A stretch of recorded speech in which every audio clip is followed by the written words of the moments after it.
Hello, everybody. How are we this evening? It's your lovely host of Cocktail Hour, Weebo Jones, back at you with a completely unique show. And Polly is still not on time, which is totally fine. We have a little bit of time before it is that we can say what a silly goose that man is. Let's see. Do I have any updates? He's running very mildly late. Gotta return a quick work research related call. Shall be there shortly. Okay, well, in the meantime, we can just sit here and look pretty together. Why don't we? Hopefully you don't get kicked off the internet again for whatever reason. I am live, aren't I? Hopefully that's the case. Let's check. Let's double check. You on YouTube. Let's see. I am live. We're good. Okay, cool. So I recognize that this isn't quite what it is that we typically stream, which that's fine. But we've been talking about doing a knife stream for how long now? A few months, at least since before it is that I went to Paris. I know that. I know that for certain. But yeah, it's been a while. And the reason why I haven't been able to do it is because I have an eclectic collection of knives, and I'm not allowed to bring them to school.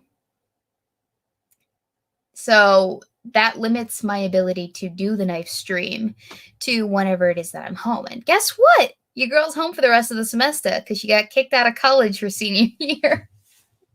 So you have me, and you have all my knives, which there are plenty of. You can't see it right now, but my entire desk is just completely occupied with every knife that I own. And then I have all the swords kind of lined up here on top of the drawer. You see the absence of the drawer over there? That's because it's right here, because that's where I store most of the storable knives. There are so many. so many. And we'll get to that whenever it is that Polly decides to show his silly face. But who do we have here currently? We have De La Haze, who was first, and then Lion Patriot. Eve, who thinks that I always look so pretty. And thank you, Eve, for noticing. You also look always so pretty. Raziel. Raziel. I try. But I don't always succeed. I'm sorry. Tell me how to pronounce your name in the chat, please. NFL Guru 22, Lion Patriot again. Shio's here. Evolved Potatoes. Hello, sir. How are you? Pincolo the Driving Ape Man. How are we all this fine Tuesday afternoon? You know, I'm not used to being here on a Tuesday afternoon. Usually it's like a Sunday and things are winding down, getting geared up for the rest of the week, and I'm usually drunk. But we're trying to conserve alcohol here. So, Pincolo the Driving Ape Man said he got called a fucking profiteer. How? I'm curious. Your boy Pat's in the chat and says, "What up, Weebo Jones?" Well, today, if you were curious by the title, we are doing the knife stream. Cocktail Hour Unsheathed. I quite like that. I don't remember who it was on the Sunday show that suggested that be the title, but I totally adore it. Step forward, sir, if you are in the chat, please and thank you. Statistically, 0 out of 2 Mons have a sense of humor, says Shio. Funny. And Evolved Potatoes having pizza for breakfast, so really good. Lion Patriot, did you see my update about Buddy? I did not see your update about Buddy. Did you post it to the Discord? Speaking of which, check out the Discord. It's linked in the description down below if you would like to join us for a game night every once in a while, movie night. I know we're supposed to be doing that pretty soon. What else? Or just to hang out and chat. I think I'm probably gonna be on there streaming myself playing Sims at some point because that works on this computer, on this system. And I could totally do that through Discord. And it might be interesting to do that for y'all. Raziel, I think the correct way is, hang on, for whatever reason, my mouse limitations are staggering because my whole desk is completely filled up with knives. But Raziel says, I think the correct way is Raziel, but I pronounce my name Raziel. Okay, so that helps. I will endeavor to persist in that pronunciation. Good timing, just as JFG's stream ended. Are we talking about JF Garipe? Oh, Lion Patriot says it's an Eve server. Yeah, you should totally go check out Eve. I don't have her linked in the description, but she's in the chat. Say hi, Eve. Go subscribe to Eve. Eve is amazing. It's been running a full 3 minutes already. I'm totally stalling for time right now. Polly was supposed to be here 6 minutes ago, but no, he has to be an adult and have like a real job. Ugh, how dare he. Pinkalo the Driving Ape Man says that liquor stores are an essential service because drying out will kill alcoholics. That is true. That is true. Oh, Pinkalo the Driving Ape Man says he was called profiteering, or he was told that he was profiteering for telling a guy with puzzle pieces in his bio. Oh, hang on.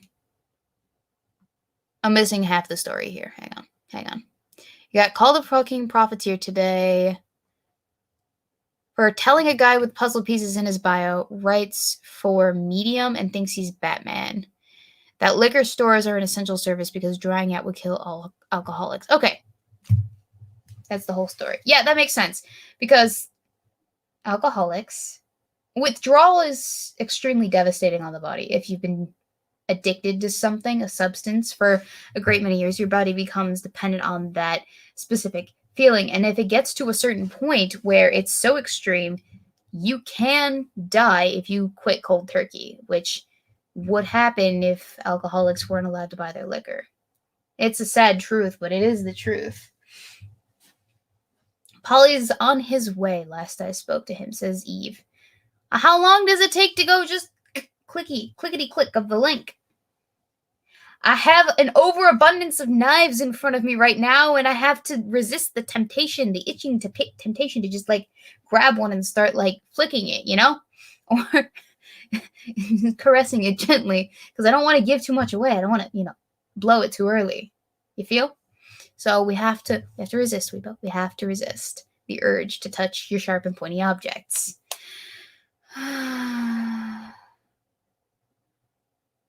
Puzzle Pieces is autism awareness, and he has a BA in psychology with a minor in social criminology. That's why he's Crayola Batman. Ah, I see. Hey. Just because someone has has a BA in psychology doesn't make them cray-cray. All right? Hey, it takes more. It takes a great deal more. Hi, Polly. Hello. All right. So we didn't really discuss how we wanted to do the knife stream. We just said that we wanted to showcase knives, right? So, like, where do we begin? The large sharp and pointies, or the small sharp and pointies, or do I start with my oldest?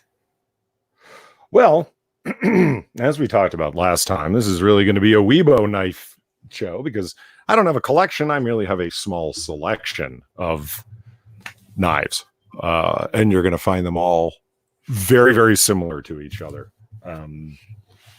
Because in terms of like small folding knives, I have them for a reason. They're for EDC, and the fixed blades that I have, I cannot find any of my short fixed blades, but I did find my sword, and I found my naginata, but I do not know how to photograph the naginata. But I got pictures of everything else. I got pictures of all my folding knives, the small amount of them that there are, and I got pictures of my katana. So, yay. Oh, were we supposed to take pictures? No. I was supposed to take pictures because you have a webcam that's worth something, where you've seen my webcam, the glorious 144p that it is. Yes. And yes, I'm familiar. There wouldn't be much of a point. So, get it? Point? Because doing a nice stream. Come on, cut it out. Jesus, this is it. You're the one who started it. Come on, we're walking on a knife's edge here. Let's move on. All right. Okay, we could do type, or we could do oldest, or we could do smallest to largest. So what sounds good to you / the audience? Why don't you start with the least practical? I don't know why. At That least- just occurred to me as a reason, as a thing. Okay. I got that. All right. Like, like some glorious fantasy knife or something. I have a number of those. So I have this one, which it looks like a tube, right? It's Sure a tube. does. It's a tube until you pull it apart and you see that it's actually two blades hidden in the tube. Sweet. I don't know what I would use this for, how I would hide it, what exactly this is intended. It just, I bought it because it looked cool. And actually, this was supposed to be a gift from my brother, but he didn't want it, so I kept it. Sweet. So now it's mine. That's totally legal in the state you live in. We don't know which state I'm living in right now. And then I have this lovely thing right here, which is another tube, but it's actually a cane. Sweet. And it looks like it wouldn't be anything assuming, but once you unscrew the cane top, give it a minute. Give it a minute. You find out you have a sword hidden in the cane. And you can totally tell that it's there. And it's not sharp at all. That's the thing. But I got this. Well, I mean, you could probably stab a bitch several times. But it's pretty dull along the edge. And I think that's because you're not allowed to keep really sharp and pointy objects before you sell them in the state that I bought this in. Ooh, it does need to be sharpened, though. Like, even for a dull edge, it's dull as fuck. But I bought this because every collection needs a cane sword. Right? Yeah. Right? Yeah. And so I got the cane sword because, one, I wanted a cane sword. Two, it looked cool because I got the dragon cane sword. They had a few other ones, like they had a lion, like with the head thing. And I got this at a flea market several years ago. And it's probably one of my coolest things that I own. The problem with it, though, is that you can hear the inside, how hollow it is. If you hit it on the bottom or if you hit it on the side, you can hear that there's something in there. So it's not as super concealed as you'd like it to be. It's a cheap-ass cane sword, but it's a cane sword, so. All right. Let me see. What else we got? That's super impractical. Like in terms of usefulness, I have one that's just completely for decoration. You guys have probably seen this before because I have brought it out a few times, but it's essentially it's the reverse of is it a bayonet? Where we have a sword, like a gigantic sword with a gun attachment to it. It doesn't work at all, and it's not super sharp. I think it's purely ornamental, to be quite frank. I think it is simply, well, I mean, like, you can cock the gun and whatnot. So perhaps at one point in time it worked, but it does not work anymore because I have, look down the barrel of the gun. Why don't you, Weebo? Because I have never actually had a chance to use it, but this was a gift from my father.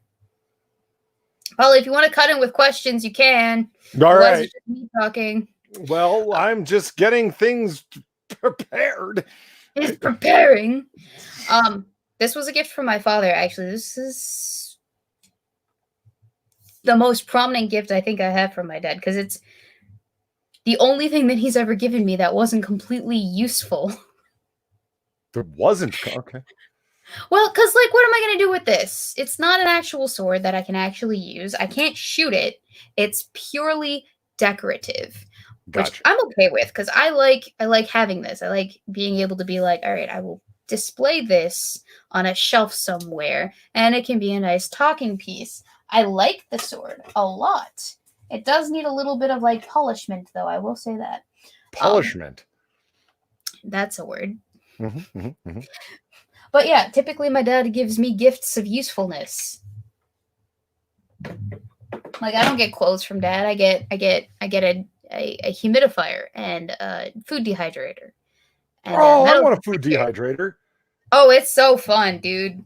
Like, seriously, I want to make jerky like you don't understand. I have a really good jerky cure recipe. I'll send it to you when I get a chance after we're done streaming here. I was actually looking at whatchamacallit. dehydrators on Amazon because I have the couple of Amazon gift cards from Christmas that are burning a hole in my pocket, and I really want to make jerky. God damn it! Do it. Pro tip about jerky, right? You want it to be more moist than not, because if you get it to a point where it's too dry, it will crumble, and it's not jerky at that point. It's just moist powdered meat. So when I say moist, I mean like it still has some amount of flexibility to it. No, I just like saying moist because people hate the sound of the word moist. Oh, okay. Moist. I thought you were questioning me. I don't know. People have this weird fixation on that word that they don't like it. I find it funny. I don't know why either. It's weird. But the other thing about jerky, Polly, listen, right? Listen. All right, I'm listening. When you're doing jerky, you want to slice it as thin as you can. You won't always get it super thin, but that's why you have the meat tenderizer. Okay. You just smack it with the meat tenderizer several times until it's the desired thinness. So smack the meat when you're jerking. Got it. Exactly. You got it. This is a man who needs little instruction. Come on, look at all the words you put together in a short space of time. I'm a red-blooded male. I couldn't leave that alone. All right. So I've shown off 3 of my knives, the most useless ones that I own. Polly, it is your turn. What's the most useless knife that you own?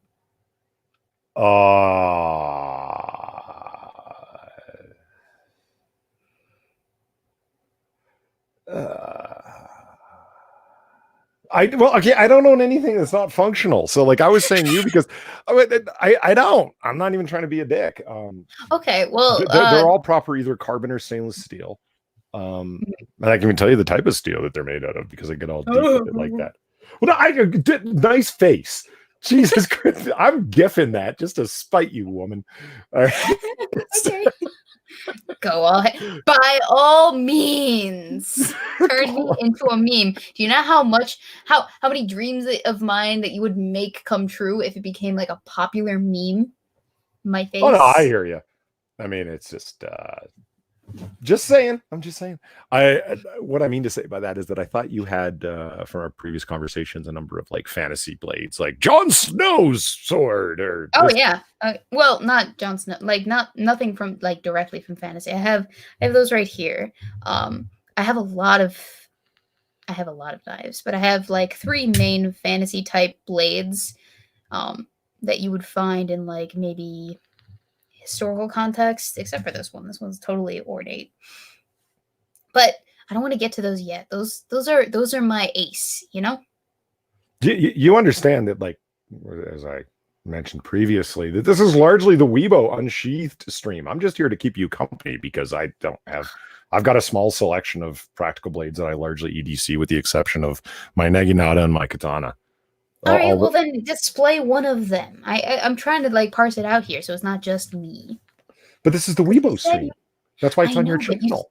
I know, but you prepped, didn't you? I prepped by taking pictures of the small selection of EDC blades I have. Yeah. Are you just worried that mine are bigger than yours? Bigger? Do you have something longer than a 28-inch katana? No. Well, hang on. Let me just get a tape measure here. Hang on. No. I'm going to use myself as a measuring rod. I think that they're about even, maybe. But I'm not showing you yet. Is that what we're doing? Okay. We're playing a game of you show me yours, I'll show you mine, that kind of thing? That's what we're doing here. Okay, all right. Okay. Fine. I will show another blade. But this is what I mean. Like, how many do you have? Like in excess of 20? Let's see. I just put away. Oh, that's 1, 2, 3, 4, 5, 6, 7, 8, 9, 10, 11, 12, 13, 14, 15, 16, 17, 18, 19, 20, 21, 22, 23, 24, 25, 26, 27, 28, 29, 30, 31, 32, 33, 34, 35, 36, 37. Yeah, show away. I've only got 6 items to show. And 5 of them are shown in one picture. Oh, all right. Well, here's the thing. Also, some of them are repeats because I get them in bundles.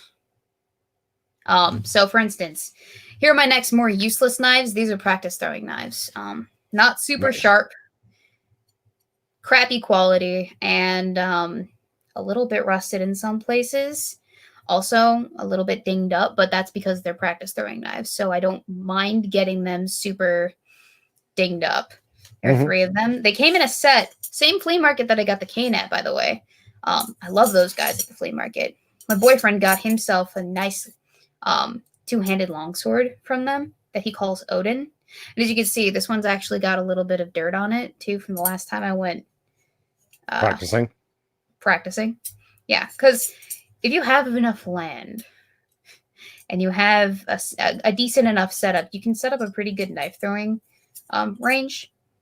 All you need is like a wooden board and a target and maybe a measuring tape, and you can get some distance on you. They're a lot of fun to throw, but it's super hard to get right.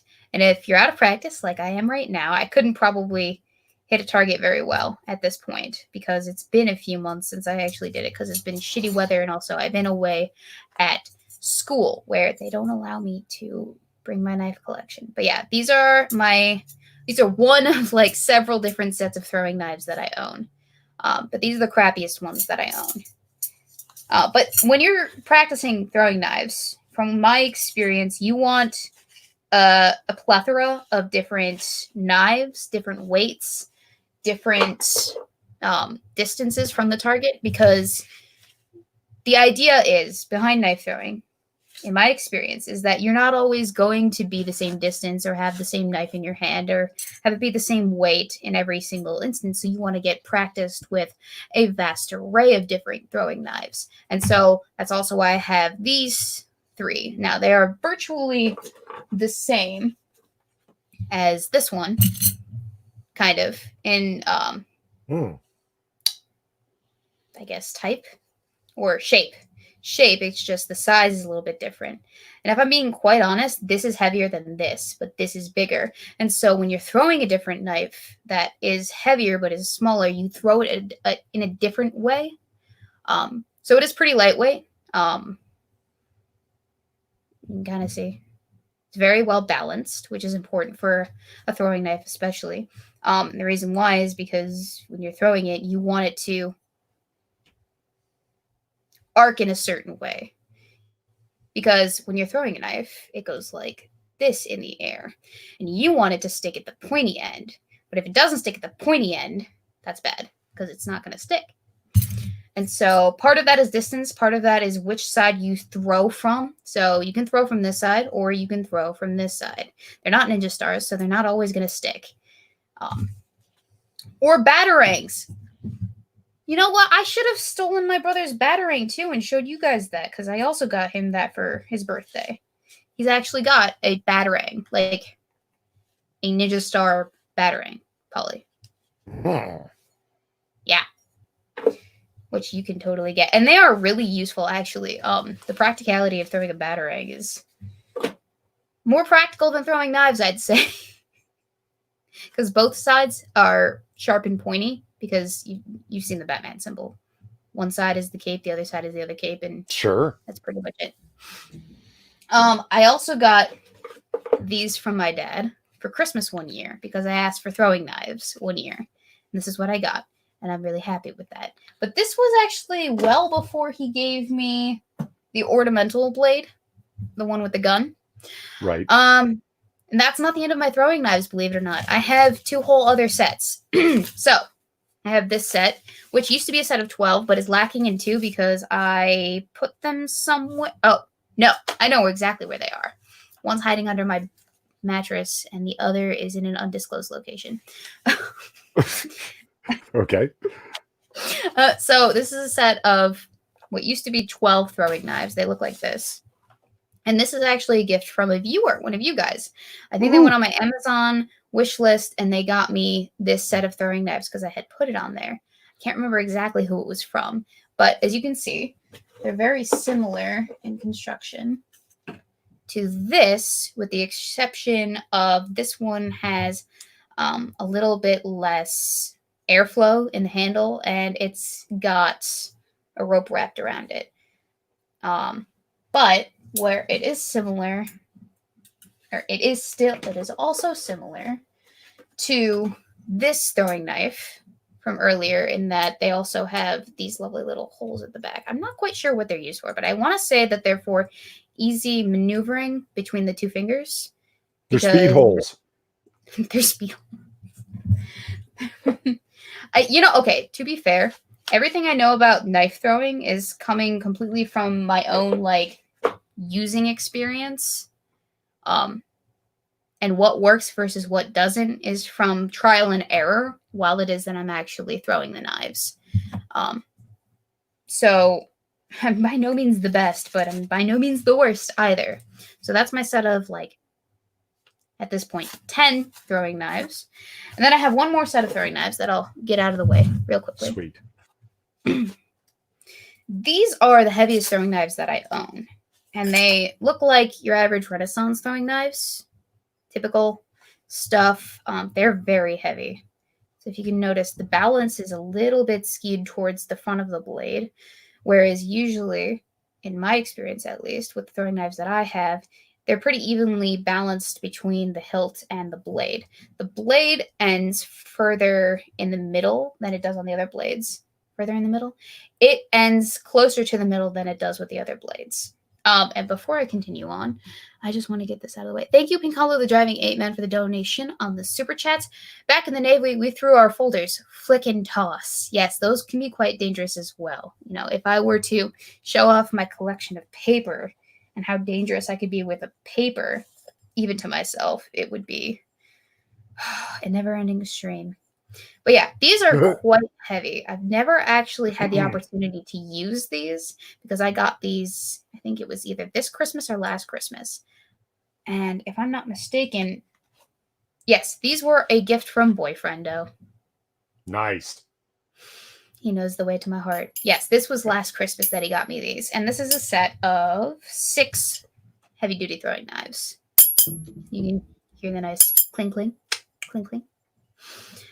All right, Polly, your turn. Show off one of your. Not really. You've only gone through like 10% of your collection. Jesus Christ, woman. No, actually, because I was counting similar blades. Because this is like 10. This is 6. These 2 sets are 3 each. So that's quite a number. That's quite the number. That is quite the number. All right. Hold on.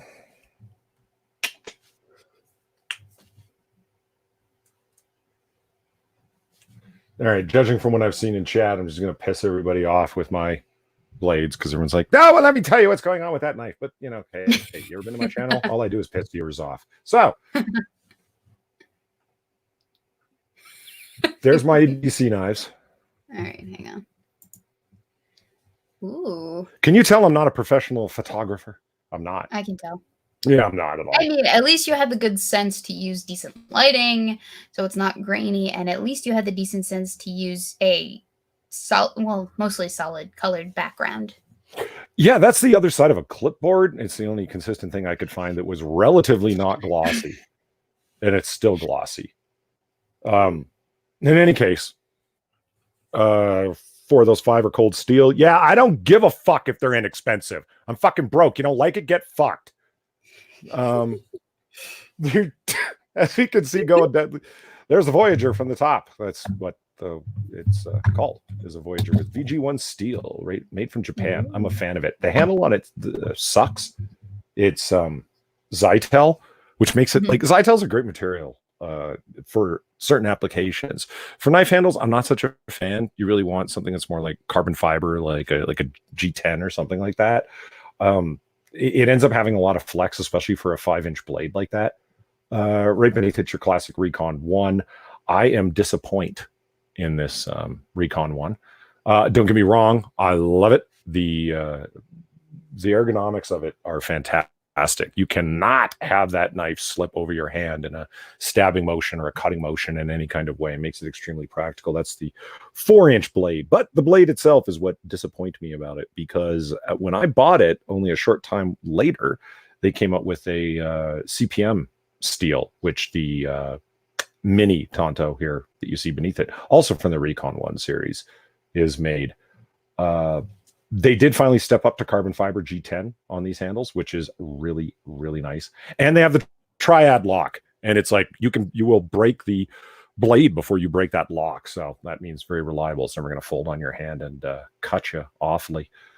Right beneath that is a Benchmade, an Elischwitz, a brand Elischwitz. That is the knife that I've had the longest, and as you can tell, the powder coating is wearing off of the tip from repeated use and repeated sharpenings. I will never buy another serrated blade again because you cannot sharpen serrations. Nope.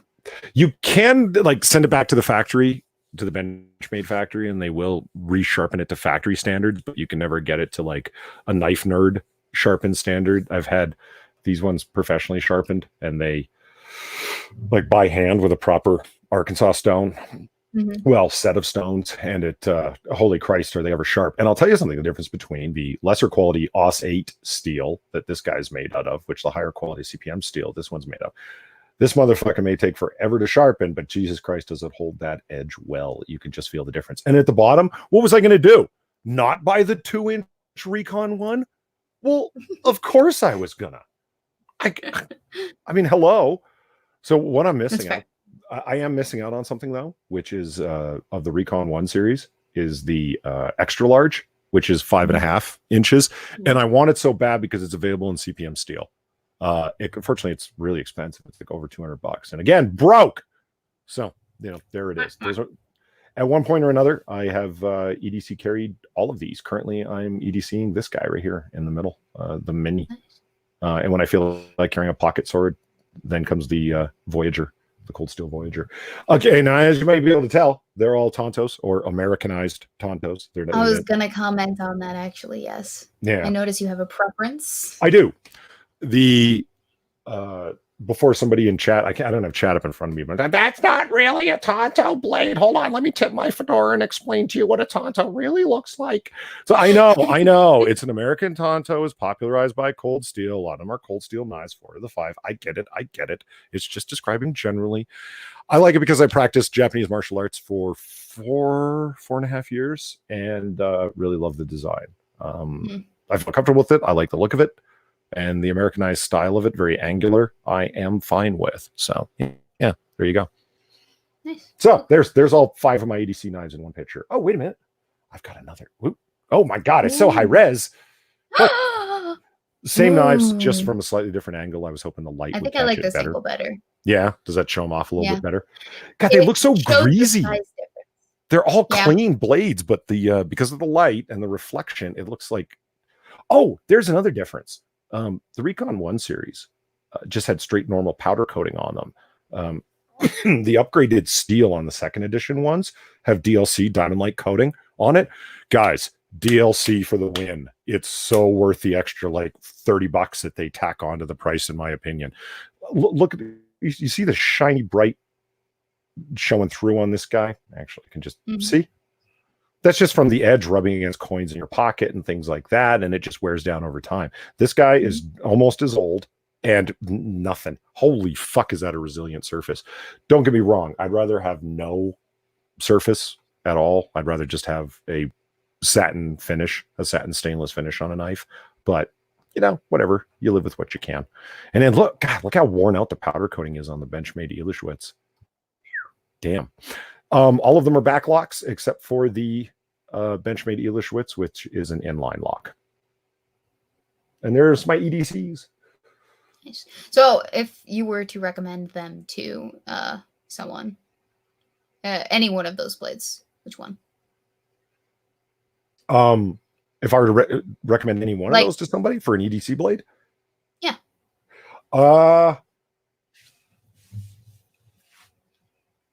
I would, in terms of bang for your buck, Cold Steel is awesome. Yeah, there are companies that produce, infinitely higher, well, not literally infinitely, but far higher quality blades than Cold Steel does. They're a bang for your buck company. And yeah, they do have higher end stuff, but the majority of their stuff is meant to be bang for your buck, which is why I go there because, broke. I feel that. Yeah. I feel that. If I had it my way, would I love a Halo 5 from Microtech? Yes, of course I would, but I don't have the money for one of those. Maybe someday Polly could have the money for Tell that. me about Guys, it. you should totally donate to Polly's knife fund in the description down below. So in any case, there it all is. Nice. Oh yeah, Okay. sorry. You asked which one would I recommend? Any one of the Yeah. Recon 1 series, and they come not just in the Tonto blade design. They also do a drop tip or a classic Bowie knife shape. The spear point as well. They have, I think, 4 designs of them. Any one of them, you're really, really well off with a blade like that. For EDC, I would pick the mini size, the 3-inch blade. That's probably the most comfortable size for most people. I'm fine with a 4-inch or larger blade, but that's because I'm 6'2" and I have deep pockets and I don't care about things like that. They don't bother me that much. So there you go. Makes sense. Thank you to Assassins of the Gray in the chat for showing the show around the Discords. I appreciate that, sir.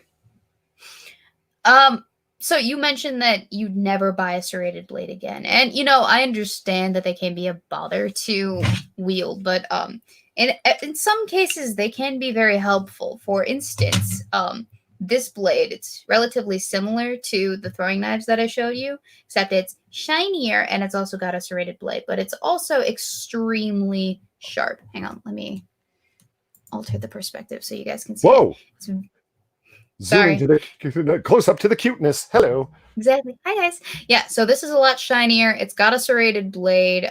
It's a lot sharper than, say, these. Oh, sorry, hang on. These crappy throwing knives that I started off comparing to. I mean, they look virtually the exact same, right? Mm-hmm. This is not the same knife as this. Reason why?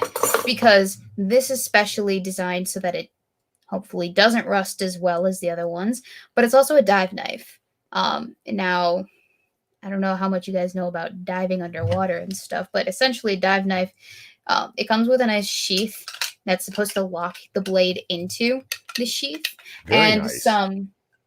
It comes with, at least this one comes with leg straps that, you know, go around your legs. So in the event that you get yourself caught in, say, like a net while you're diving in the water, or say you have to cut something, the serrated edge of the blade actually works very well to cut yourself out of those lovely situations that you find yourself in. Not that I've ever actually had the need to use it because I'm not a diver, but someone like my friend Balik here would probably get a lot of use out of stuff like this because his career path is underwater archaeology, so it would make sense for him to have to use a dive knife at some point.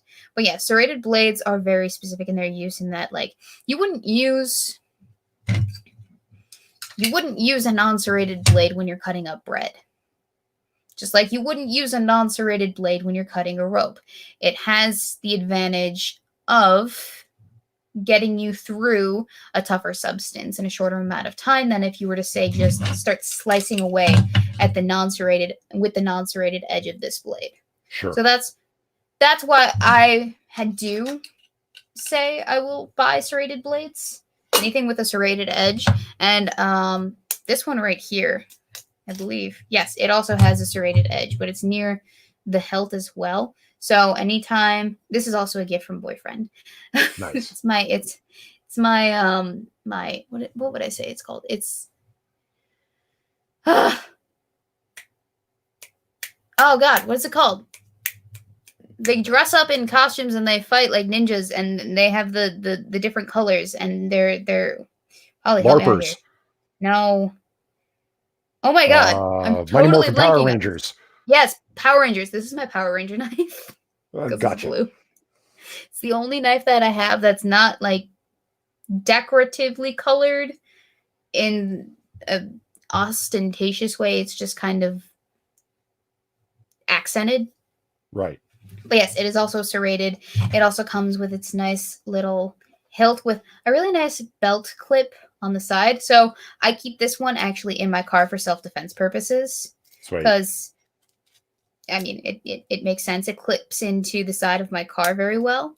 So all I have to do is unbutton it and just slide it out, and I can easily wield it on somebody. And obviously, it'd probably be bigger than any knife that they would wield on me unless, you know, they are wielding a machete, in which case then I'm fucked. But it is very useful for for a multi-purpose knife. It is useful because it's got the serrated blades as well. You can see it right here, right near the hilt. But instead of this one, sorry, not instead of, but unlike this one, sorry, you can see that the serration is on both sides of the blade, whereas this one only has it on the one side. Mm-hmm. You wouldn't take this diving. It would probably rust. You would also probably have a difficult time easily maneuvering it. Whereas this one, you got little hand grips in the holes here that are better used for sawing and whatnot, so you wouldn't use it as easily. Plus, it comes with a very easy press and clip, unclip type mechanism, whereas you can just slide it in and it just locks in place. This one is an actual button mechanism that keeps it in place. Over on the Streamlabs, thank you, Evolved Potato, for the $1. Did you buy all those knives to protect yourself from Far? you think Far could be stopped by a knife? That's cute. No. 230 grain 45 hollow points. That's the only thing that's going to slow her down. And I mean slow her down so you can hopefully get away in the meantime. As far as the Australian Terminator. You didn't know? Jesus. Polly, you're supposed to check your DMs according to Shio. All right, I will. All right. I don't have an overabundance of knives left. I only have like 1, 2, 3, 4, 5, 6, 7 more blades left to showcase. But I could talk for days and days and days about that. Should I do smallest to largest then? There we go. Let's do that. Okay. This one is actually my personal favorite to carry on me at like on a normal day. So I can slip it into my pocket. It's very easily concealable. It's got it's got a nice clip here. So it clips very easily into your pants. But in addition to that, I just have to do that and it flicks itself open and it locks in place like this, which is really nice. And of course, I don't have the nice... or just a flipper? It's... What do you mean? Wait, what? What'd you say? Is it torsion assist? Like, does it... if you slowly start to flip it, does it open on its own? Does it have tension on it? Such not a switchblade, just an assisted open, or is it entirely opening via your flick? Is it a flipper or a torsion assist? It's just a flipper. Me, like pulling my finger down on the nubbin that's right here now. They're just two different kinds of knives that are available, two different mechanisms. Yeah. It's attack the force, and I got this specifically for the protection that it ensues and the concealable nature of the blade itself. And I've had it. I bought this for myself when I went off to college, thinking, hey, this would be useful to have on my person in the event that I need it. And luckily, I've never needed it for any significant purposes, but it is nice to have on you because knives are important, and they're a tool with 1,001 uses. Damn right. Not a single one of those include murdering a man. What do you mean? Butchering them, yes. No, I mean you've seen okay, so the 5-inch Voyager that I have has a sharp blade on it, and I've never used it for practical working purposes. I guess I should have taken a picture of my Leatherman here, my Leatherman Skeletool, the Skeletool CX diamond light coating with the enhanced quality steel for the blade. That's my utility knife. The utility knife is for opening letters and apples. The actual blade is for opening arteries. Speaking of knives that open letters, I also have this one. Sweet. It's a cute little letter opener and the size of a blade, which is very fitting for my personality. But this is an office tool, not a tool. Here, check this out. Shio just sent me this picture. Ooh. It's the United States Marine Corps K-bar. Holy shit, it's classic looking. Look at that. That's really nice. Like that. That is very nice. That. I mean, the look is just so undeniably K-bar. It's so classic looking, Very nice. I like everything about that knife. The aesthetic, the hilt itself actually is the most attractive thing to me. But also, is that matte black? It looks some form or another of powder coating, I'm guessing. I don't know, but beautiful. I'm a big fan. Yeah, absolutely. Very nice, Shio. Very nice. Mm-hmm. So I only have 2 knives that open up into knives that aren't like, what's it called? I'm totally blanking on what it's called. It's like knives that open up versus knives that are just solid. You know, they don't have any movement to them. Folding versus fixed. Thank you. Folding versus fixed. So I only have 2 folding knives in my collection, and this is the other one. It is. Oh my God! The gangster's weapon. No honest man or woman needs one of those unless they're looking to mug someone. I don't know why it's illegal.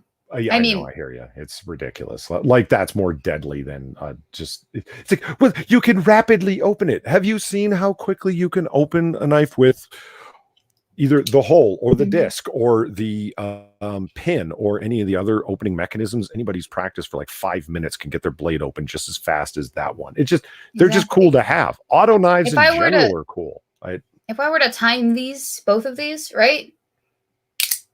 They are the exact same speed opening up. Yeah. This one's a little bit less sturdy than this one, though. Yet one is illegal in certain states and the other is not. Actually, where I got this was total. I got this legitimately. I want you to know. I have it legitimately. I want you to know. Thank you, Mary Alice, for 5. She says twice. Thank you, Mary Alice, for the donation to the super chats. Knives are the most basic and essential of human tools. Every person in the world should carry a knife, minus those in prison. Agreed. And also, again, thank you to Will. I almost said Wapodeca. Will Apodeca. Thank you for the donation. Carry a Kershaw Cryo 2 every single day. Yeah, see, people that don't carry knives, they boggle my mind. But okay, so back to the switchblade that is supposedly the worst thing in the world. Absolutely. It is. It has a very nice hilt to it. It's actually fashioned in the style of a bone, which makes it no less deadly, no more deadly, though. It does have a safety feature on it. So if I were to put this down, you can, release the blade and then put it back down. But if I were to have it up, obviously that doesn't happen. So when the blade is deployed, the way to put it back in is to essentially take one of these little thingies, not flick it, but press it, and, move the blade back into place until you hear that nice click, right? So, did you hear it? Mm-hmm. Okay. Yeah. So that's my switchblade. I'm gonna put the safety on that one. Actually, before I do that, I want to just iterate to the people in the crowd. The saddest thing about my existence on this plane is that once upon a time, this knife used to have a straight tip, and now it's a little bit crooked. I mean, it still works, but it's not as straight as I'd like it to be. You can kind of make it out, right? That's rough. Yeah. Story of my life. I have to figure out how to straighten it out, but I haven't gotten the chance to without damaging the blade itself. I actually got 2 of these when I got them. One I gave to boyfriend, and it's the same kind of switchblade. It's a powdered black blade, and it's red. So he's got a black and red one, whereas I have a silver and bone colored one, I guess. Who here have a switchblade comb? That's something that I'd absolutely love to have, honestly. That would be so cool. I do like doing the flicking your boy Pat. I'm just going to do it one more time. I know this is super responsible of me as an knife owner, but let's be honest. I am an experienced knife wielder, so flicking it is not going to be irresponsible if I do it. Don't try it at home there, though, kids.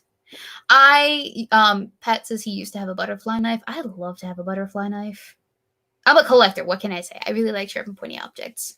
Boyfriend is also the same way. He's got a set of samurai swords. He's got. Ooh, I have a samurai sword. Not at this house, but it's at my grandma's house. Yeah. Sorry. I got caught up. Polly, do you want to show Yep. off one of your blades? Anything I have left is my sword. But here, I want to show you something else that Okay. one day pining after the blade that I will own, the aforementioned Microtech Halo 5. Because they come in different editions, right? This is the 5th edition of them. Ooh. Oh baby. It's an auto knife. An OTF, it's at the front. So there's your trigger to launch it, your launcher, where it just and it shoots out the front. It does so by you pull it and retract it through the back, which charges it, if you know what I mean. Launch the spring, then you push that back inside, and then when you press the little button up there at the front, waiting. Potato problems. Waiting. There it is. It pops out the front and looks like, stop it, potato. Looks like that. Oh, it's a beautiful design. The Halo 5 was a Tonto shape. It came in a number of different colors. Every edition that they do, 5th, 6th, and so on, are a different shape and a different design, and they're like yearly, and they're all serialized. The reason why is Microtech knows the crowd out there. They know the consumer base for custom, fancy, expensive, collectible knives. And so these all sold out when they came out, and then they're available on the collector's market where you're going to have to buy them now at a premium. I don't even want to know how the fuck much this thing's going for now, because it's far beyond its original retail price. But I don't know, $2,000, $3,000, something like that. Wow. Yeah, I would love to have lot. that knife just because it's so goddamn slick. I mean, look at it. Whew. Anyway, one day I'll be able to afford my Halo 5. Nice. Someday. Okay, next largest knife that I own. I think this is one of my oldest knives that I have. The first knife that I ever personally took as my own. This used to be my father's. He didn't actually give it to me. He gave me a fishing set. So like a tackle box. This was inside of it. I don't think he realized that it was inside of it, but this is essentially a fishing knife. It's seen better days. It's had better sharpening. That's the one thing that I don't have in my collection that I should have is material to sharpen my knife with. So, I mean, like, if anyone was wondering what to get me for my birthday, Dad, if you're listening, knife sharpening kit. That would probably be the way to go, because I have a ton of knives and no way to get them sharp and shiny again. But yeah, so this is the oldest knife that I have. It's a little bit dinged up from wear and tear and basic use, but it's in really good shape. I mean, you can see that it's a solidly built knife, and it's got a nice, sheath for itself to kind of just hang in there. The one thing that I do like about most of my knives is that they all have belt buckle holders, which is really, really nice, because I don't like keeping my knives in my pockets. I prefer to have them on my belt. I'd prefer to keep them on my belt, Polly. It just makes more sense that way, because they don't fall out that way. Like the Tactiforce, this is a really nice knife. I appreciate it, but I can't keep it on my belt. Otherwise, people get a little bit suspicious because you have a sharp and pointy object on your person while you're in a place that you're not supposed to have one. So I have to keep it in the pocket. But the problem with the pocket is that has a tendency to fall out. And so I actually have a really funny story about this knife. I guess I'll take this opportunity to share it. I'm walking in my school's union building, and there's a cop standing in the vicinity, the 10 feet around me. And this thing decides that it wants to just kind of come out of my pocket and fall to the floor. And it being not the most secure thing, because it doesn't have a safety feature on it, but it falls to the floor, pops out the blade. So pops out, skids across the floor. The cop doesn't even realize what's happened. I stoop down, pick it up, keep walking. So, I like to live dangerously. Thank you the next 6 minutes for the donation to the Streamlabs. You're awesome, Weebs. Thank you for being on the stream. Right now, I'm lit AF, but I wanted to donate some sweet cash to help you recoup from your financial hits via the face Mexican bean virus BS. But anyways, always Be awesome always and have a great stream. Polly is badass. Oh, Polly, you made it there too. Yay! It's always nice to be in there somewhere.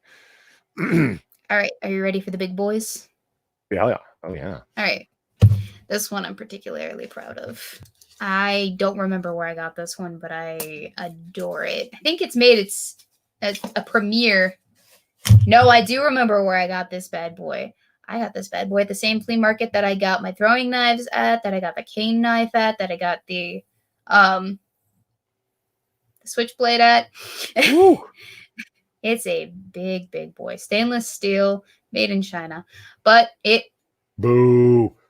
Well, it does what it does. Well, and I think the first time I ever used this, I used it to cut a watermelon. No, wait a minute. Was it made in China or was it made in Taiwan that China thinks is China? It just says China. Ah, so China proper. Mm-hmm. China proper. But yeah, it's very sharp. It came sharp, so I didn't have to sharpen it. It's got the serrated blade on this side, but obviously you don't have to worry about it getting dulled out because this side is not the same as this side, and you're not using this side for anything except for whatever it is that you need a serrated blade for. But the first time I ever got the chance to use this blade, I was asked to cut up a watermelon, and I thought it would be the perfect opportunity to make use of my new tool. That was a very subtle redaction and correction there. Well done. So you can see it's much larger than my head. I think my family thinks I'm a little bit demented because I have such an extensive knife collection. But it's okay. We still love me anyway. Oh. Okay. I'm going to put this back. Michael Hatfield asks, do you still have a P.O. box? I will add to your collection. I do still have a P.O. box, but I haven't been shilling it as much because I can't make it all the way down to Crawfordsville, Indiana anymore. Because that's several hours away from where it is that I am now, as opposed to the hour plus away that it was when it was that I was in school. So, sad face. All right, next biggest. Or next smallest. Some of you will recognize this blade. Some of you will recognize this sword because it has been a staple of side quests in the past. And it's a very short blade, but it gets the point across because it's intended to make me look like a pirate. It gets the point across. Yeah. It's small enough that I can feature it on side quests when I need to. Oh, I need to present my mailing address. I will do that after the end of this stream because, well, actually, I can do that right now. Polly, occupy the audience. Hey, audience, how's it going? You're so helpful. Are you medicated? I am. Are you working on 2 hours sleep? I am. Well, why would you do that? Is everyone else as excited as I am to be here? I am. Aren't you? Aren't you, though? Well, I mean, I'm excited, but sedated. So, you know, we're kind of working at cross purposes. Okay, I have updated the description. An error occurred on YouTube. This is usually temporary. Wait a minute and then try again. Save changes. Okay. I'll fix it after the stream. If it's not working right now, then I don't want to worry about it right now. But yes, you probably recognize this because it's the blade that I used on side quest. It's small enough that I can actually, you know, showcase it on side quest effectively the way that it is that I want it to get used as a prop. Although it is pretty sharp. Pretty sharp. Not gonna lie. Except for could be sharper. Not gonna lie. But it's got really nice decoration on it as well. I remember when I got this. I purchased this at the Bristol Renaissance Fair when I went with my sister 2 or 3 years ago. I bought her a knife actually too that year. She was super appreciative, and she's exactly like me in that way, in the sense that she likes sharp and pointy objects too. So we share a love of that. But I got it at the Renaissance Fair, knowing that I would be using it for side quest at some point in the near to soon future. And I want to take a slight pause here to appreciate Evolved Potato for donating to the Streamlabs. Yes, the Streamlabs to say this. Can you tell Polly that it's not my fault his computer is so bad? He needs to stop bullying me. Polly, stop bullying him. I yelled out, "God damn it, potato," and he took it personally. I was talking to my laptop. Come on. It's fine. Oh, Lion Patriot says that I almost stabbed myself with that. I did not actually almost stab myself with that knife. That was a different knife. It's a prop knife that I have that's actually put away right now, specifically for side quest use as well. This one was the other knife, because I remember I had a little dagger, and then I had the swashbuckler, which is just called a rapier. Speaking of rapiers, the next biggest item on the list is a rapier. Now, I got this for my birthday last year, I believe. It is an actual pirate blade. Not like one that people actually used, but that would be really cool if I had historical weapons that were actually used by pirates and whatnot. No, this is a recreation. A rapier with like a proper hilt. Well, not proper, but a decorative hilt. But it's totally functional, as you can see. I don't know if it's weighted super well. It's decently weighted. But I will say the hilt is pretty cheaply made. I'm not going to lie. This is not the best material to make a hilt out of. Although this could take someone out. I could see this as being useful in a battle against somebody, but only for maybe a few battles, like 2 or 3. Why is that? It wouldn't hold up super well because of the hilts. Gotcha. It was a gift from El Boyfriendo, because he knows that I like swords, and I've never had the opportunity to actually use this. You know, that would be a cool thing to do, is take sword fighting lessons. I've never taken up fencing, but I'd love to at some point. Maybe not fencing. Classic Florentine fencing, that kind of thing? Maybe not like that kind of fencing. Maybe like actual sword fighting. I don't know. Whoa. Fencing is sword fighting, yes. But what I'm saying... I'm just saying. A little bit more weighted. I just did Kenjutsu for years, and then encountered someone who did Florentine fencing, and then learned very quickly how incredibly effective they can be. Yeah, their swords are light, but holy shit, do they move fast? They're like, da-da-da-da-da, and they've turned you into Swiss cheese before, you get an ego doing Japanese swordsmanship, right? Where you're like, this is the finest swordsmanship the world has ever had to offer. And then you kind of forget that, yeah, well, Europeans have been doing it for millennia, and they figured out how to, stab a motherfucker up quicker than you'd imagine. Yeah, Florentine fencing is pretty fucking hardcore. It's not just a sport, in my opinion. Fair. Well, I won't knock it till I try it. It's really going to be about what it comes down to preference-wise for me, because I don't know what kind of sword fighting I'd necessarily be into when I got into it. It's going to be something that I experiment with until I settle into what it is that I enjoy. And it's probably going to be that I find fencing to be more enjoyable because I'm a weak-ass woman with tiny legs and tiny arms. And so speed will be my defense. And Assassins of the Grey says, that is a cutlass. A rapier has a very narrow blade primarily for stabbing. Yeah, I know. It was just, I couldn't come up with the actual word. So I went with my default, which is the rapier, instead of the cutlass. I'm sorry. But that brings me to the very last blade. And I have shown this off before. I think the stream after the Christmas that I got it, I showed it off. And that is this nice 1.5-hand sword that boyfriend gifted me with for Christmas. Here, sweet. Let me back up. It's hang on. We're gonna have to go this way. So 1.5-hand sword is different from a 2-handed sword, obviously, because of the amount of hand that is placed upon the hilt. Right? So a 1.5-hand sword, you can do a hand and very literally a half of a hand.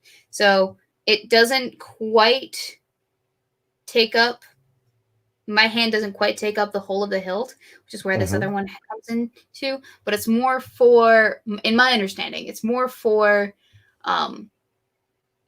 simpler, easier maneuver than, say, a two-handed sword would be for, which is more for the force that it is that you're chopping down at a person with.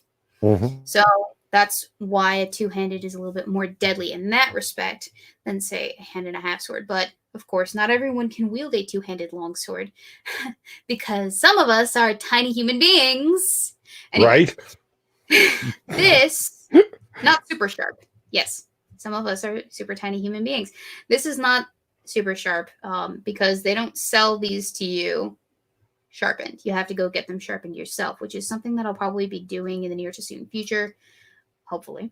But the hilt itself, I'm actually very, very, very impressed with this hilt as opposed to the other hilt, which is why I spent so much time talking about this cutlass hilt as opposed to this one, because this gift, El Boyfriendo went all out in terms of the gift. So he got me a brass hilt, bone and brass hilted, hand and a half longsword. And you can actually tell. Here, let me zoom in a little bit on this. You can actually tell brass is pretty shiny, and then the bone right here. I'm not sure what kind of bone it is. I would assume that it's probably just something that you can typically find in the States, but I don't know. I have to double check with Boyfriend. He never got me an answer, but I'll check with him about who the manufacturer is and ask them, because I would really like to know what kind of bone this is.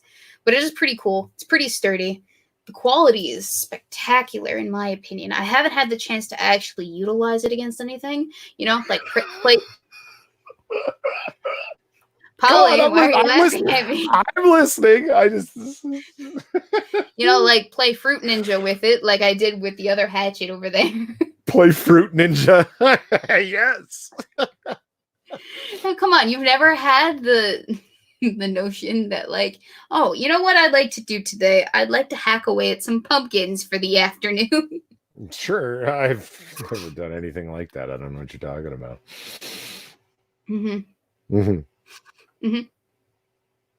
Technically, I wouldn't have to actually sharpen this necessarily, because most of the deadliness of the blades that are shaped like this, you know, historically speaking, the deadliness was in the weight behind the blade, not so much in the actual sharpness of it, because what you're doing with this isn't so much cutting a person in half as you're penetrating armor and beating them to death with the blade. It sounds reasonable. Lines up with what I've heard. Yeah. So I'm God, I love Boyfriend so much. I love him. Wow. No kidding. I mean, that's pretty fucking awesome. I want a girlfriend who gives me stuff like that. Well, we have an understanding, me and Boyfriend.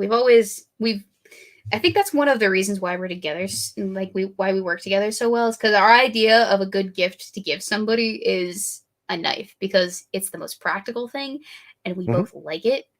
And, you know, it's just like, it's something that we appreciate. Low key, our house, when we move in together and we have our own house, it's going to be decorated to the nines with sharp and pointy objects all over. Like, we will be collectors of that shit.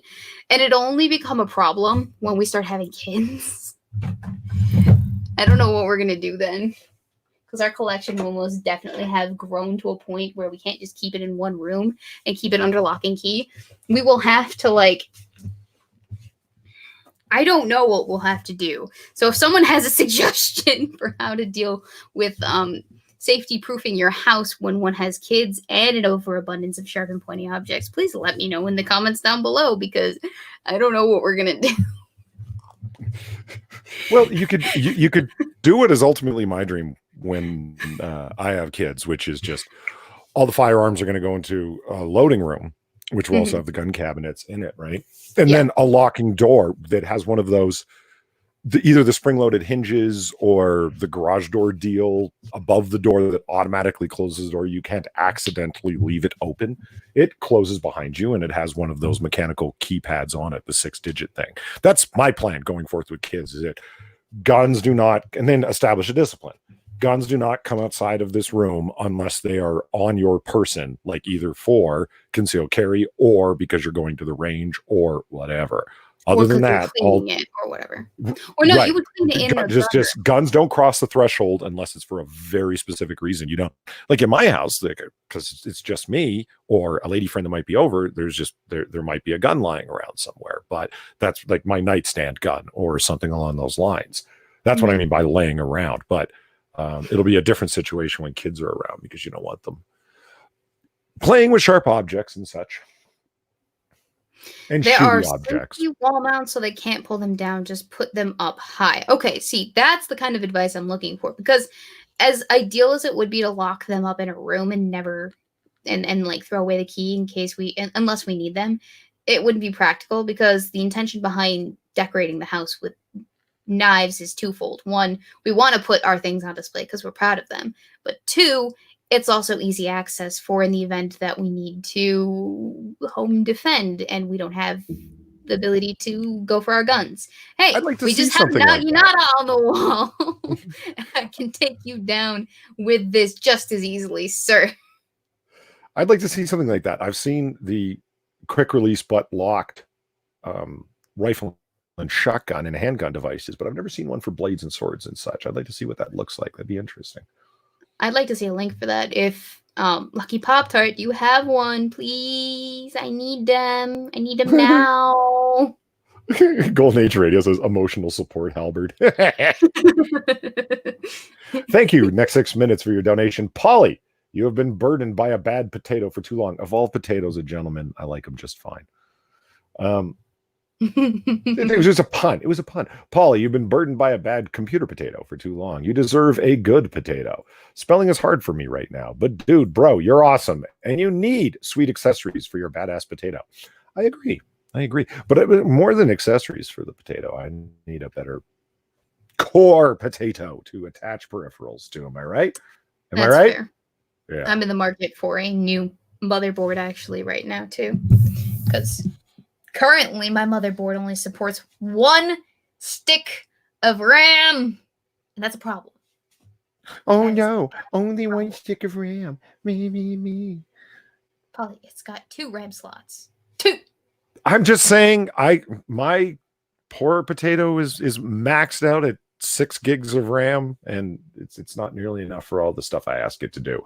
Which anybody who's ever watched one of my streams can see, because goddamn, do they get clogged and run and slow and other things of the like. Now, hold on. I was going to say something. What was it? Oh, yeah. Jack Gunsky's in chat reminding me about the game stream tonight. I remember.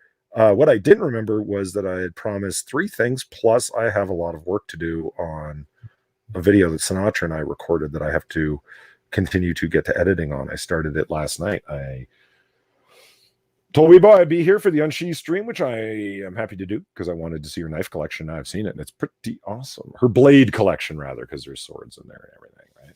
Yeah. And I wanted to show off my very small selection of EDC blades plus my sword. Oh yeah. But then I also told Jack Gunsky I'd go on the game stream tonight, which I want to do because it's always fun to do that. Plus, I also told a lady friend that I've been seeing that I was going to watch a movie with her online tonight. So I got all kinds of things to do. Ooh, a lady friend. Woohoo, lady friends. Is this like we'll give you a knife lady friend? Or you know what? I don't know, but I'm going to ask her that very question. Would you give me a knife as a gift? Would you gift me a blade? She'd probably return it quite quickly with, I thought you wanted guns. Well, then you know you've met the right woman. Yeah, no kidding. All right, yeah, I can hear my phone buzzing away down there. Or I set it down on the floor. That's probably her. Well, I'm out of sharp and pointy objects. I don't know about you, Polly. No, I'm not. All right, fedora tippers, get ready. Here comes my katana.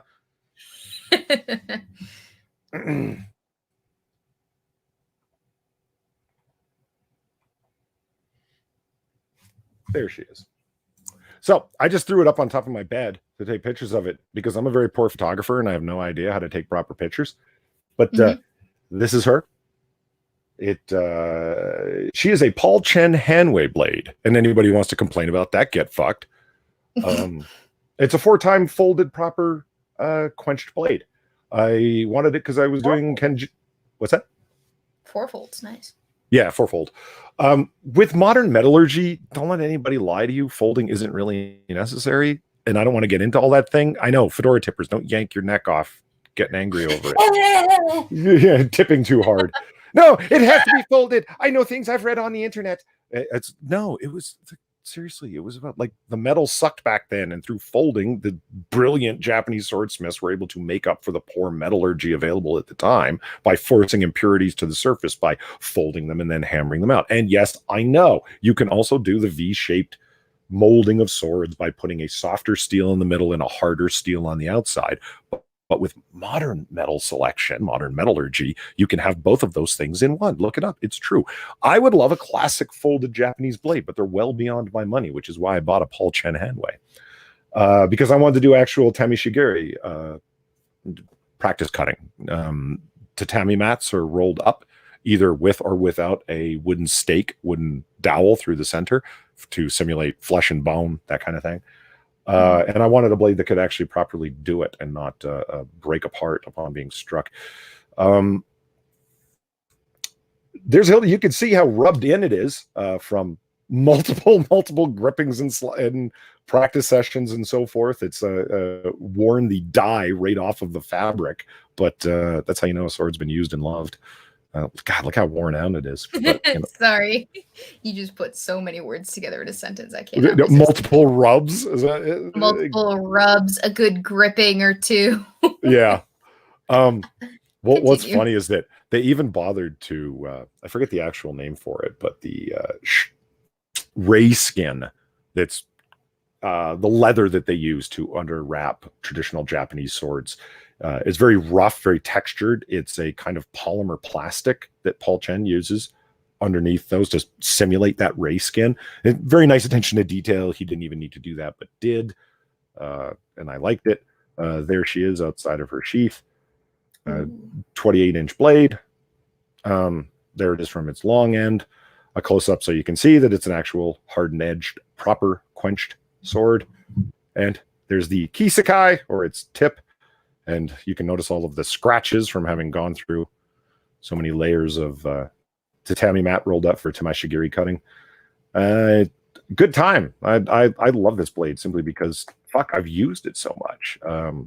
It is, what did I pay for it? $375, $475, something like that when I bought it 5 years ago. It's a hardy tool. It can actually take the 35 degree bend and go back to shape without having a warp in it, which is more than I need because I'm not running into battle with it, but it's definitely up to the purpose of being, quote, battle ready. But it's not so expensive. The apocalypse, you're good. Yeah, I'm good with this. You could break this blade, yeah, but you can break any blade. I don't know. It's like one of those things. Not only Reapers in chat, I'm sure he's come across guns in his time where they end up being safe queens or range queens. Eventually they come out and people will shoot them, but they're so nice and the finish and the texture on them is so cool. And it's such a refined firearm that you're kind of afraid to shoot it. And I can understand that. That's how guns become safe queens. I wanted a blade that, well, first of all, I couldn't afford a super fancy one, but I wanted one that I was also willing to use, willing to actually do tamishigiri with. And this was one. And, you begin to think of it as a tool, a beloved tool, but a tool nonetheless. So it's okay if it gets a little scratched up because, fuck it. It's for proper use. So there it is. There's my katana. Nice. So is that, aside from the naginata, which by the way is pretty badass. I'd love a naginata myself, honestly. I think the next kind of blade that I'm going to buy is some sort of spear or a Damascus blade. That's gonna run me up.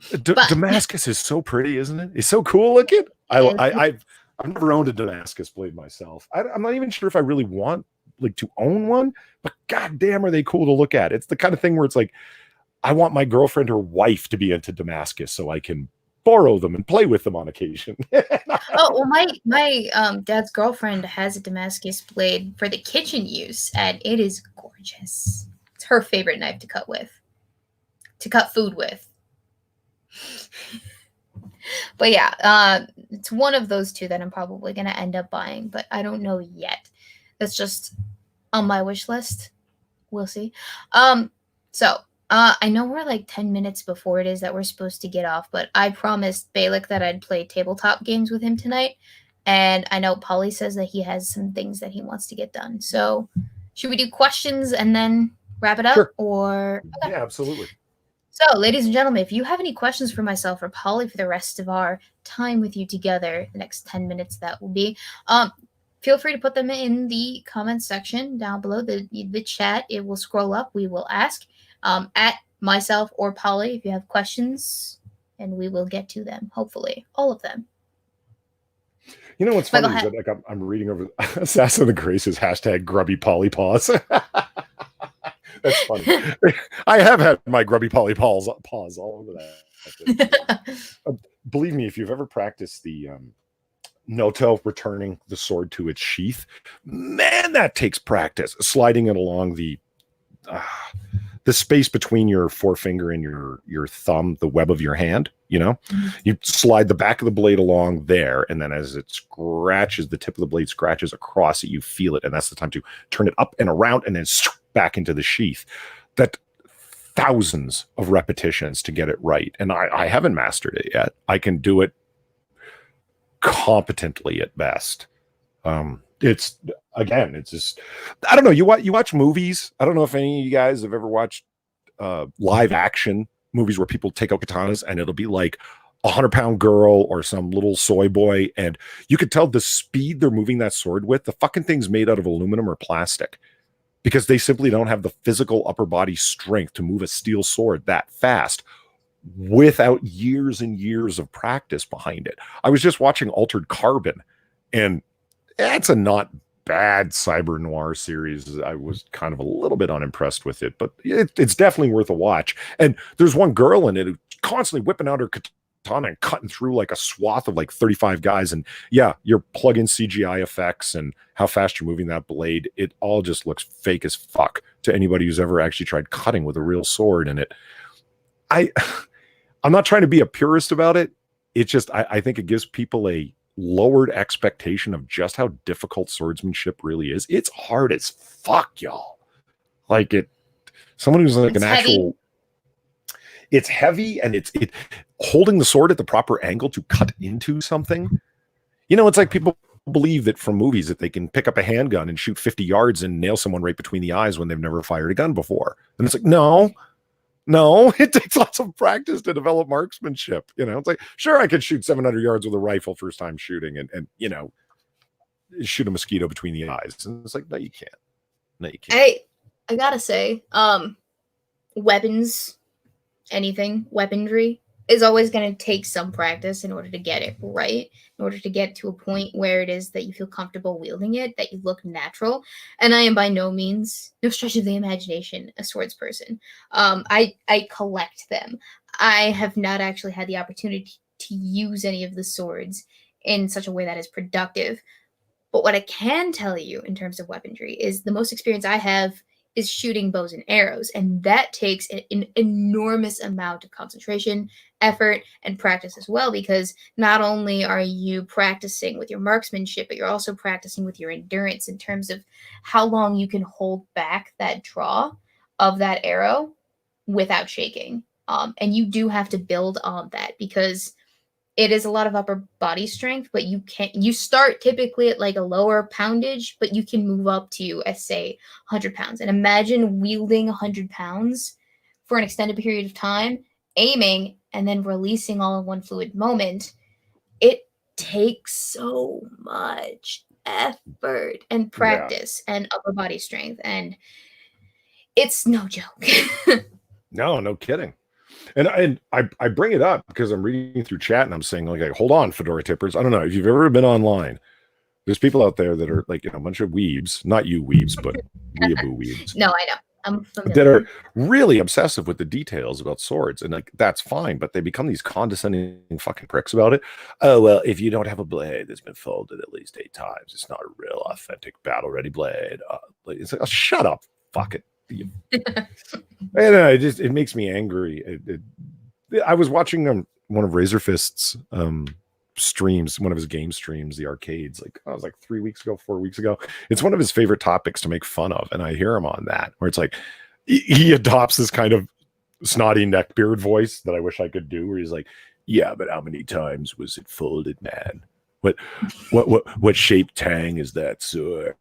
You know, the obsession with it. It's like, have you ever even bothered to like practice swordsmanship with a bokken, like with a wooden blade? You'd be a lot better off than complaining on the internet about people's realism in and around blades. And I didn't see any of that in chat today, so maybe I jumped the gun a little. It's fine. I do that.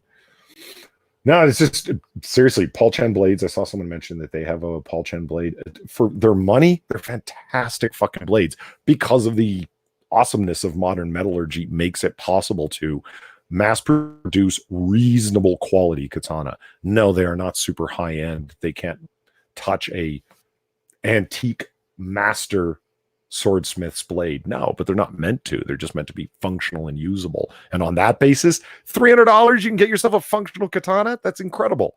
That's unheard of in history. You know, take advantage instead of bitching online about it. You know what I mean? I feel that. I'm of a mind though that I think I want to stop buying things just because I think that they look cool and buy them more for like the more historical, important relevance that they have, I guess. Not like super historical, but like I don't want to just buy things just to have the thing. I want to buy things of like high quality, old, really, really, really historical or something. Something unique, you know? Yeah, not just like to have a cutlass. No, that makes perfect sense. I love Lion Patriot's line here. English longbow men's skeletons can be identified by their enlarged shoulder bones. I did a little bit of archery back in the day, and having fired like recurve bows and classic longbows and compound bows, the idea of pulling a full non-compound 100-pound bow and holding it, like you said, to aim. Jesus Christ, those guys must have been like broad-shouldered monsters. Like, you know what I mean?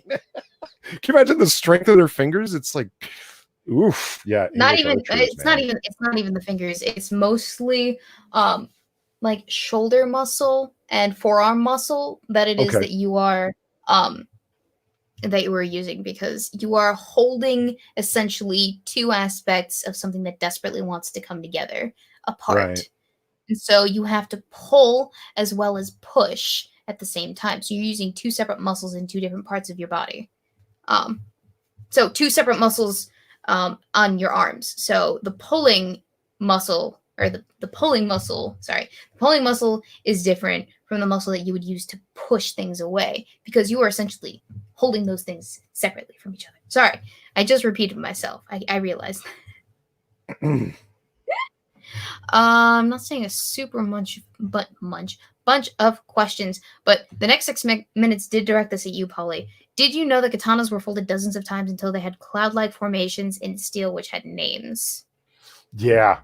Oh my! I have several books just on the artistry of Japanese swordsmithing, and no, you're not wrong, Six, at all. There, I forget all of the names. I knew some of them back in the day when I was really deep into it, and it's the cloud-like formations, and they have a name for every little thing because the swordsmiths would elevate weaponry to an art form, very cultural Japanese thing to do.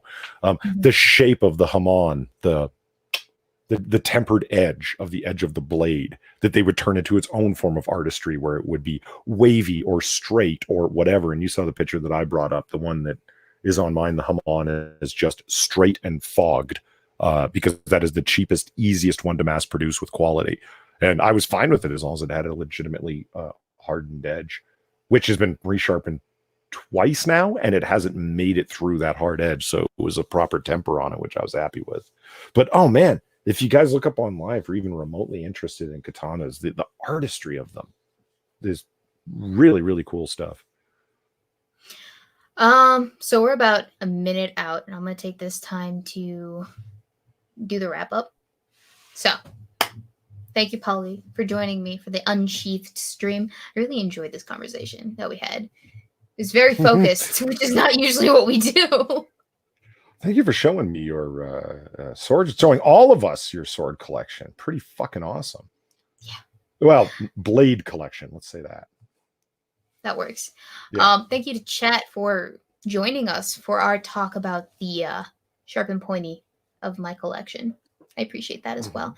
Thank you to all who donated. Thank you so much. You are what brings the show to yourselves. So enjoy it. I hope that you enjoy it. I honestly do. Thank you to all who commented. Thank you to all who liked, shared, subscribed to both myself and Polly. Check out his link in the description down below, and I'm assuming he's going to post it in the chat for your ease of perusal. Right, Polly? I will right now. I am doing so whilst you speak. Good. And then go check Jack Gunsky on his channel later tonight. They are doing Quiplash, I think, or they're doing Quippers United. Sorry, language. They're doing some sort of game tonight. I'm not sure what it is, but go check that out. He's in the chat. Jack, I don't know if you have the ability to, but someone post his link, would ya? What else? I will be posting a video at some point in the near to soon future. I pinky promise. It's all filmed. It's just got to be edited and uploaded. Polly, do you have anything that you want to show other than your game night tonight? Not particularly. No, I mean, there's the video of Sinatra coming up soon that I'm editing. That's going to be posted over on his channel. The collab that we did, and then there's a collab between me and Drunken Uncle that's coming up, counting down the 25 best Bond films. We'll probably have to split that into 2 videos. And then there's a video that I recorded that I got to get around to editing. I recorded that last night. Got to get on that. And then there's comic book curation, which is happening on Wednesday, where Jack Inquisitor and myself talk about everything in and around comic books. And then every Sunday on Weebo Jones's channel is Cocktail Hour. So yeah, stop by here if you want to see some semi-professionalism in a cute girl. Stop by my channel if you want to see somebody fail miserably at technology. Yay! Yeah. All right. See you guys back here next Sunday. Same time, same place, same face, same otter. And enjoy the rest of your week, ladies and gentlemen. Thank you so much. Bye. Say bye, Polly. Have a good night, everyone.